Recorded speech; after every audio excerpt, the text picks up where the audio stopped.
नमस्कार, मैं विशाल पांडे और आप देख रहे हैं एबीपी न्यूज।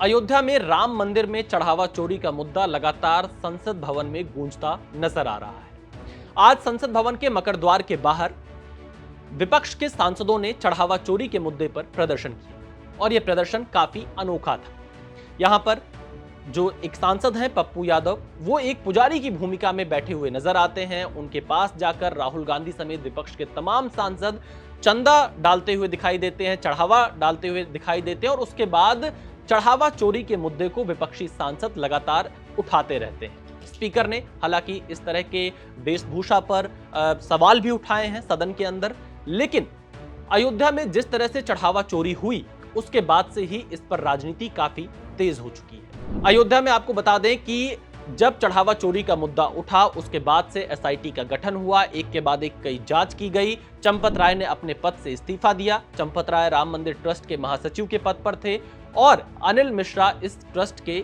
एक सदस्य थे। इन दोनों ने अपने पदों से इस्तीफा दिया। अब तक 8 लोगों को एसआईटी इस मामले में गिरफ्तार कर चुकी है और चढ़ावा चोरी के अलग अलग एंगल को जांच भी किया जा रहा है। लेकिन चढ़ावा चोरी क्योंकि जो कुछ राम मंदिर में हुआ उससे संघ बहुत ज्यादा बैकफुट पर नजर आता है। संघ ने पूरी तरह से राम मंदिर के कामकाज को अब तक संभाला था, भले ही वो आधिकारिक तौर पर आगे ना आए। जितने इसके ट्रस्ट से जुड़े हुए लोग थे उनका बैकग्राउंड कहीं ना कहीं आरएसएस का जरूर रहा है। और जब से चढ़ावा चोरी का मुद्दा उठा, अखिलेश यादव ने जब इसे ट्वीट किया उसके बाद से इस पर एक के बाद एक नए खुलासे होते गए और फिलहाल कुछ नए सदस्यों की उसमें नियुक्ति की गई है। अंतरिम महासचिव बनाए गए हैं डॉक्टर कृष्ण मोहन और साथ ही साथ ये कहा जा रहा है कि जब तक एसआईटी अपनी फाइनल रिपोर्ट नहीं देती है तब तक इसके बारे में आगे और कुछ पता चल पाना अभी असंभव है। लेकिन चढ़ावा चोरी हुई है, इस बात की पुष्टि एसआईटी की रिपोर्ट में हो चुकी है।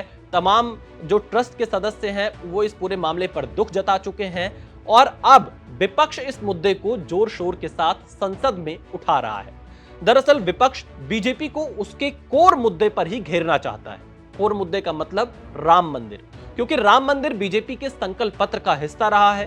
साल 1984 से ही बीजेपी लगातार राम मंदिर के मुद्दे को उठाती रही है और साल 2014 में जब बीजेपी सत्ता में आई उसके बाद से ही राम मंदिर को एक बड़े पैमाने के तौर पर बीजेपी ने संकल्प के तौर पर इसे आगे बढ़ाया। अपने कई संकल्प पत्रों में राम मंदिर को जगह दी और जब 9 नवंबर 2019 को फैसला आया राम मंदिर का, उसके बाद से एक ट्रस्ट का गठन किया गया फरवरी 2020 में और उसी ट्रस्ट ने लगातार मंदिर के निर्माण का कामकाज देखा, मंदिर के प्रबंधन की जिम्मेदारी देखी और कैसे वहां पर श्रद्धालुओं के लिए व्यवस्था करनी है इसका जिम्मा भी ट्रस्ट के पदाधिकारियों के ऊपर था।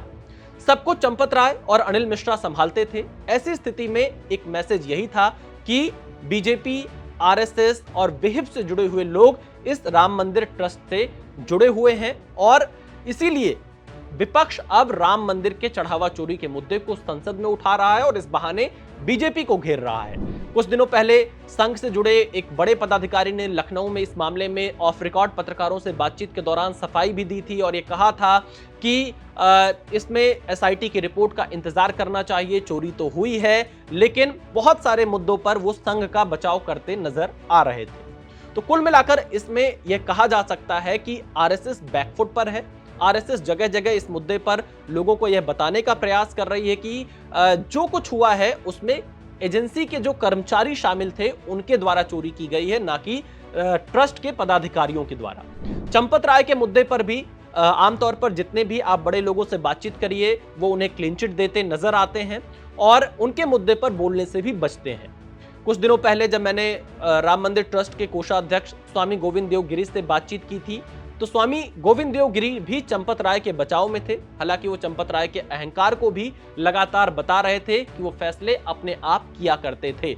उनके उस इंटरव्यू के बाद से मैं यह समझ पाया था कि शायद चंपत राय और गोविंद देव गिरी के बीच में कुछ दूरियां जरूर थी, क्योंकि बहुत सारे फैसले चंपत राय और अनिल मिश्रा ही किया करते थे। लेकिन अब जब यह मुद्दा बाहर आया है, चढ़ावा चोरी का मुद्दा उठा है, तो विपक्ष इसे छोड़ना नहीं चाहता है।